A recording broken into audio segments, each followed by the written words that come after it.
Hello बच्चों, कैसे हैं आप लोग। और हम लेके चल रहे हैं इलाहाबाद समीक्षा अधिकारी का, हाई कोर्ट का जो समीक्षा अधिकारी का पेपर है वो हिंदी में कैसा आया है देखते हैं, और हमें कैसे तैयारी करनी है वो भी एक बारी देख लेते हैं। तो यहाँ पे पहला क्वेश्चन है, वर्ण उस मूल को कहते हैं जिसका खंड ना हो। तो क्या होगा? अक्षर, पद, स्वर या ध्वनि। तो अक्षर क्या होता है? जैसे क, ख, ग, ये सारे किसके अंतर्गत आएंगे? ये सारे आ जाएंगे अक्षर के अंतर्गत। इन्हीं अक्षरों का प्रयोग करके अगर हम राम स्कूल जाता है ऐसा कुछ लिखते हैं तो वो आपका पद हो जाएगा। स्वर क्या होता है? जो स्वतंत्र होते हैं, यानी जिनका उच्चारण के लिए हमें किसी की जरूरत नहीं पड़ती है, वो आपके हो जाएंगे स्वर। जैसे अ, आ, ई, उ, री, ए, आए, ओ, आओ। अंग जो है नहीं आएगा क्योंकि अंग अनुस्वार है और अह विसर्ग होता है। ध्वनि वो होती है जिसको हम कानों से सुनते हैं, ठीक है। तो वर्ण उस मूल डैश को कहते हैं जिसका खंड ना हो। तो बेटा ध्वनि का खंड नहीं हो सकता, तो जो राइट होगा वो आपकी ध्वनि होगी।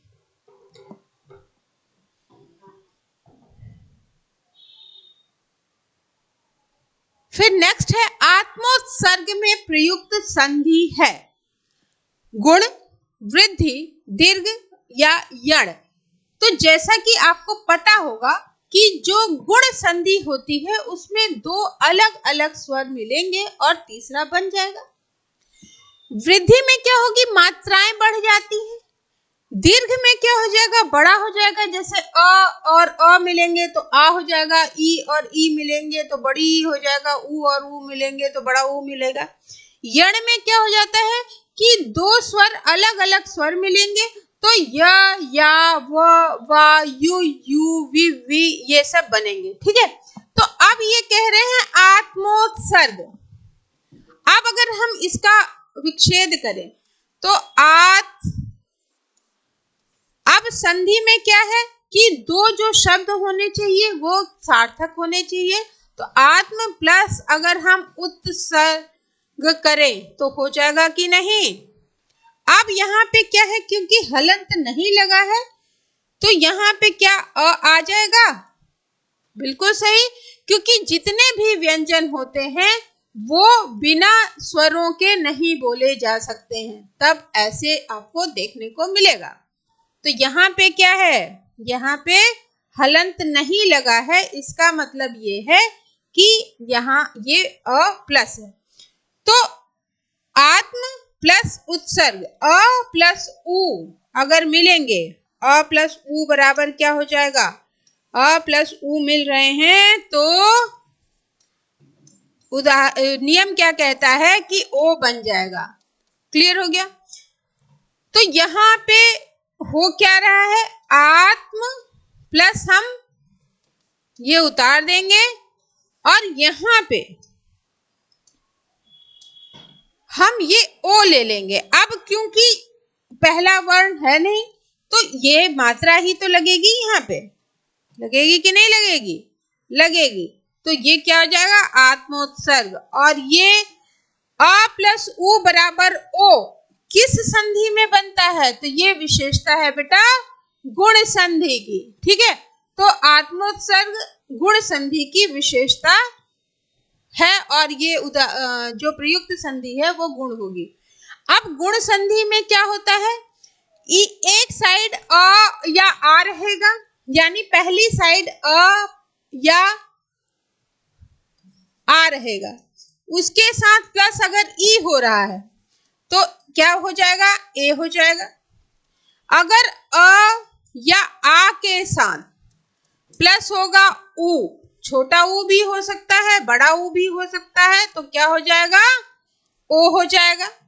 अगर अ या आ के साथ प्लस हो रहा है छोटा री, ठीक है, तो ये क्या हो जाएगा? अर्र हो जाएगा। क्लियर हो गया? बस ये तीन याद रखना है कि अ या आ के साथ ई प्लस हो रहा है तो ए हो जाएगा, अ या आ के साथ उ प्लस होगा तो ओ हो जाएगा, अ या आ के साथ री प्लस हो जाएगा तो अर हो जाएगा। बस 3 ही आपको ये याद करने। अब उदाहरण देख लेते हैं। अब देखिए अ के साथ ई प्लस हो रहा है तो ए हो रहा है, र में हलन नहीं लगा है यानी अ है कि नहीं है? क्यों? ठीक है, अ है, ई है, तो अ प्लस ई बराबर ए। अब आ प्लस ई बराबर ए, तो अगर बड़ा आ है, ई प्लस हो रहा है तो भी ए होगा, अ के साथ ई प्लस होगा तो भी ए होगा। ओ कैसे आ रहा है? यानी ए, ओ और अर तीन ही चीजें आपको ध्यान रखनी है। द, तो यहाँ पे अ आया कि नहीं आया? अ आया, अ प्लस उ बराबर ये देखिए ओ। ठीक है, आ प्लस बड़ा उ के बाद मिलने के बाद ये ओ ही बनेगा। ठीक है, अब या आ हो, उ या बड़ा उ हो तो भी ओ ही बनेगा। अ या आ के साथ छोटी या बड़ी प्लस होगी तो ए ही बनेगा। अब अ के साथ अगर री प्लस कर रहे हैं तो अर हो जाएगा। ठीक है, ये वाला अ। और अगर आ के साथ री प्लस कर रहे हैं तो भी क्या हो जाएगा? अर ही होगा। अब इसको तोड़ के मैं समझा दे रही हूं एक बार आप लोगों को। देखिए,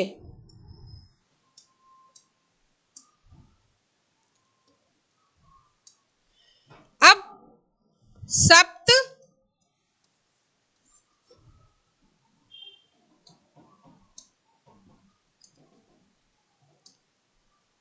सप्त प्लस ऋषि।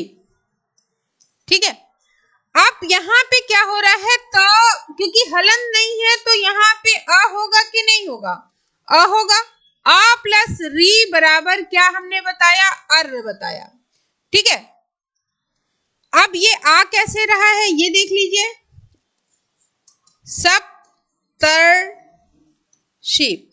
ये वाला जो र है, ये वाला जो र है वो उसका स्थान क्या है? ये है कि नहीं है? और जो ये त है यहाँ पे क्या आ रहा है कि नहीं आ रहा है? ठीक है, तो यहाँ त पूरा है यानी अ है, और ये जो र है वो किधर आएगा? इधर, जहां पे लगता है उसके पहले मतलब जो उच्चारण स्थान होता है वो पहला होता है। ठीक है, सप्तर्षि, क्लियर हो गया? तो यहाँ पे क्या हो जाएगा? ये अर इस तरह से हम देख रहे हैं, सप्तर्षि, महर्षि, देवर्षि, राजर्षि, अर ये पहले और फिर र, क्योंकि स्थान इसका क्या है? जहां लगता है उसके पहले। रेफरा हमेशा जहां बोला पहले जाता है, लगता बाद में, इसीलिए आपसे आशीर्वाद पूछा जा सकता है। अब जैसे पूछा गया महा प्लस ऋषि, महा प्लस ऋषि, तो क्या चेंज होगा? आ आया, आ प्लस री बराबर भी बेटा क्या होगा? अर ही होता है। ठीक है, तो अब हम क्या लिखेंगे? क्या यहां पे आ जाएगा? महर्षि, महान है जो ऋषि, महर्षि।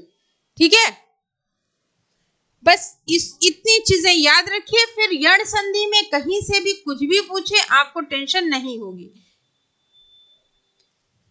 फिर नेक्स्ट है वर्तनी के आधार पर निम्नलिखित में से कौन सा शब्द शुद्ध है, ये आपको बताना है वर्तनी के अकॉर्डिंग।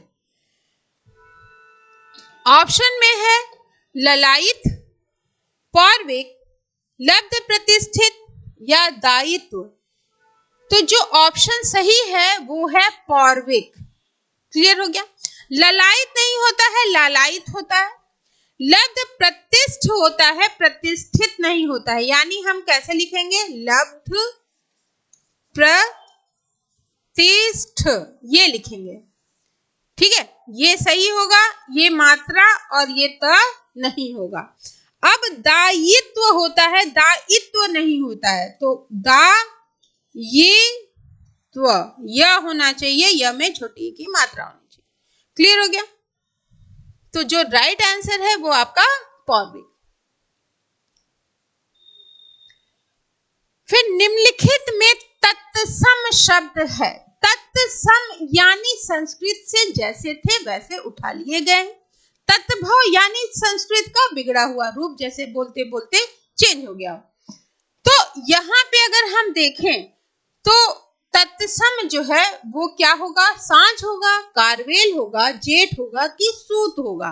तो जो राइट आंसर है वो बेटा कारवेल है, क्योंकि सांझ की जगह हम क्या यूज करते हैं? संध्या। क्लियर हो गया? जेठ नहीं होता है, ज्येष्ठ होता है, और सूत नहीं होता है, सूत्र होता है।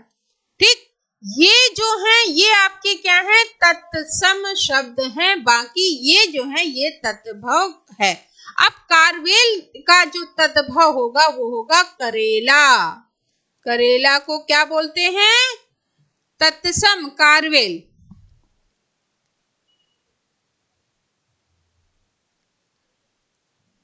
फिर राम मोहन की पुस्तकें पढ़ सकता है। तो यहाँ पे जो पुस्तकें हैं वो क्या है? संज्ञा, व्यक्तिवाचक, पुल्लिंग, एक वचन या करण कारक। या संज्ञा, व्यक्तिवाचक, स्त्रीलिंग, एक वचन या कर्ता कारक। संज्ञा, जातिवाचक, स्त्रीलिंग, बहुवचन या कर्म कारक। या संज्ञा, जातिवाचक, पुल्लिंग, बहुवचन या कर्म कारक। तो क्या होने वाला है इसका राइट आंसर? तो जो राइट आंसर है वो आपका होगा सी। अब क्यों होगा ये भी देख लेते हैं। देखो, पुस्तकें तो ये संज्ञा है, और कौन सी संज्ञा है? जातिवाचक संज्ञा है। अब बहु के हैं तो एक से ज्यादा पुस्तकों के बारे में समझ में आ रहा है, तो ये बहुवचन होगा, और साथ में ये पढ़ने का काम कर रहा है, तो कर्म जुड़ रहा है कि नहीं? तो कर्म कारक होगा। अब बचा स्त्रीलिंग, तो दिमाग में आ रहा होगा पुस्तकें, तो पुस्तकें हमेशा स्त्रीलिंग होगी। क्यों? क्योंकि पुस्तकें हम पढ़ते हैं, जाकर के पुस्तकें पढ़ो, मैंने पुस्तकें पढ़ी, ठीक है। तो जब पढ़ी लगेगा तो वो स्त्रीलिंग के अंतर्गत आएगा, यानी पुस्तकें स्त्रीलिंग है, ये चीज याद रख लीजिएगा। तो ये वाला जो सी ऑप्शन है वो आपका सही होगा। पढ़ा नहीं बोलेंगे। फिर नेक्स्ट है, उन्होंने मुझे रहने को कहा और आप चलते बने। रेखांकित पद है, निश्चयवाचक सर्वनाम, पुरुषवाचक सर्वनाम, निजवाचक सर्वनाम या संयुक्त सर्वनाम। देखो, अब यहाँ पे क्या है? उन्होंने मुझे रहने को कहा और आप चलते बने। तो यहाँ पे क्या निश्चय हो रहा है कुछ कि पुरुष की निजवाचक? क्या होगा इसका राइट आंसर? तो जो राइट आंसर होगा वो आपका होगा निजवाचक, क्योंकि आप जो है वो निज के लिए प्रयोग किया जाता है। यानी कह सकते हैं कि आप अपना, ये कर्ता द्वारा स्वयं के लिए प्रयोग होता है, इस वजह से जो ऑप्शन होगा वो निजवाचक सर्वनाम होगा। ये वीडियो अलग से डाल दूंगी सर्वनाम का, ताकि आप लोग कंफ्यूज ना हो। फिर नेक्स्ट है, विविधा मुझे घबराती है। रेखांकित पद में क्रिया बतानी है। क्रिया यानी किसी कार्य का करना या होना। सकर्मक, अकर्मक, द्विकर्मक या संयुक्त। तो सकर्मक वो होती है जिसमें रिजल्ट निकल रहा हो, अकर्मक वो होती है जिसमें रिजल्ट का पता ना हो, द्विकर्मक दो लोगों की, संयुक्त यानी एक ग्रुप की। तो कौन सा होगा? विविधा मुझे घबराती है, क्या होगा इसका राइट आंसर?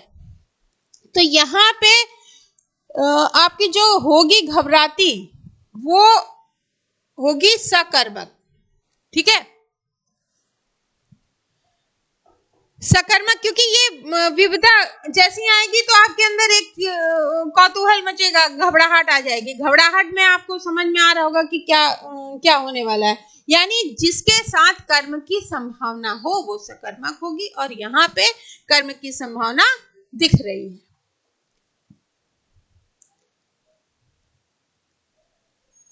फिर नेक्स्ट है क्रोध से पागल होना। इस भाव को व्यक्त करने वाला मुहावरा है।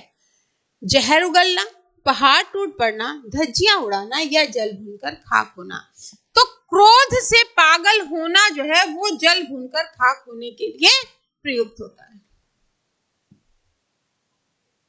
आप तो नहीं खाक हो रहे हैं कि यार मेरा फ्रेंड तो आगे निकल जा रहा है मुझसे, मैं तो पीछे हो गया हूँ। ठीक है, तो जल्ले भुनने से कुछ नहीं होगा, तैयारी करिए। और अगर आप सही दिशा में कम समय में पढ़िए, लेकिन जितना पढ़िए उतना ऐसा हो कि ये अगर मुझसे पूछा जाएगा तो गलत नहीं होगा। बहुत ज्यादा पढ़ने की जरूरत नहीं है, लेकिन अगर 2 पेज पढ़ रहे हैं तो 2 पेज अच्छी तरीके से आपके कंठस्थ होने चाहिए, तभी सिलेक्शन मिलेगा। सैलोन्नत में प्रयुक्त समास है बहुब्रीहि, कर्मधारय, तत्पुरुष या द्विगु। तो शैलोन्नत, शैल के समान उन्नत, कुछ ऐसा हो सकता है कि नहीं? तो अगर हम ऐसा कुछ बोल रहे हैं, शैल के समान उन्नत, तो क्या होगा? शैल के समान आ रहा है, यानी यहां पे क्या हो रहा है? जहां पे विशेषण विशेष या उपमेय उपमान का संबंध मिलेगा वो कौन सा समास होता है? कर्मधारय। और इसका कौन सा पद प्रधान होगा? द्वितीय पद प्रधान होगा। तो जो ये शैलोन्नत है वो कर्मधारय समास का उदाहरण है।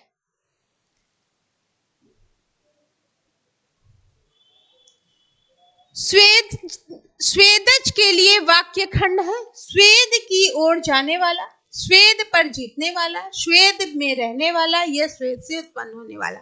स्वेदज मतलब, स्वेद मतलब पसीना, तो पसीने से उत्पन्न होने वाला ये इसका राइट आंसर होगा। बहुत ज्यादा टफ तो नहीं है, अगर आपने सही से पढ़ाई कर रखी होगी तो आपको लग रहा होगा कि यार क्वेश्चन तो बहुत इजी आए हैं।